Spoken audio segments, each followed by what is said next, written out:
Good morning, good afternoon, good evening to all.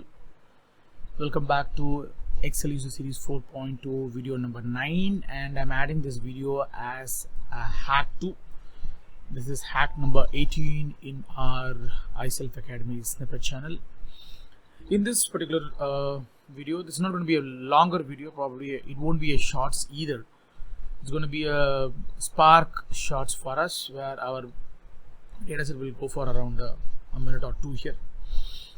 So how do you find out a number that you have typed or the number that you have generated in a data set is continuous or non-continuous?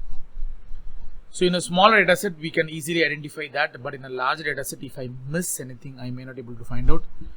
Yesterday when I sat with one of my client and then we had this issue, and then figuring out that numbers, which I did it literally manually, but again I did some tricks there. There are a few things that I've used, but unfortunately it really took 30 minutes for me to just find out the 5009 items of data to make it work correctly.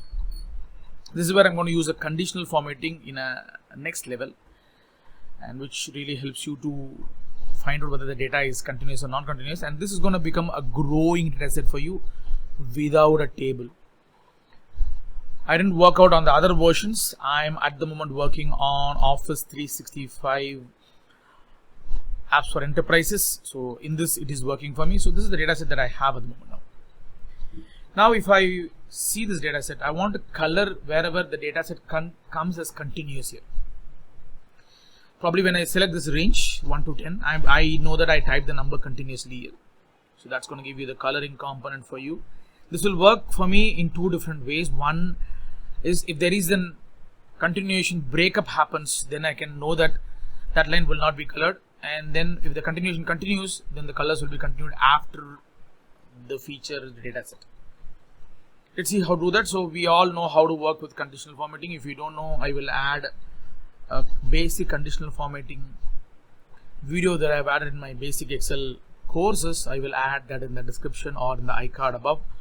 You can use that, and let me show you how to do that. So this, we cannot use the default conditional formatting to achieve this.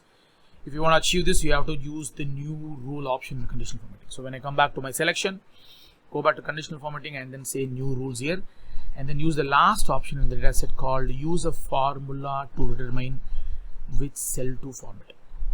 So the formula is very easy. Again, in this particular situation, my data set lies in F column, and then I'm starting from F4 here. So if your data set changes, use the formula wisely. So I'm going to just come back here. I'll give an equals. My formula starts at F4, and then I'm going to give a +1, and then I'm going to say if that is equal to F5. So you can type this, or you can select this also. I would like to type them because that way it will be easier for me to do it, and then I'm going to just go back to the format. I'm going to make our life a little more easier. I'll go to the fill and add a color to it. That's it. And I give an OK and then OK. That's going to give you the colors until 10 because I don't have the continuity after 10. That's the only reason why that 10 is not getting colored. When I go back to the 11 and then when I go back to 12, and you can see that automatically the data set comes in properly. When I give a 6 here, when I give a 17 here, now you can see that the data set is automatically coloring after the 6, but 6 and 15 is not happening because after 15 the next value has to be 16.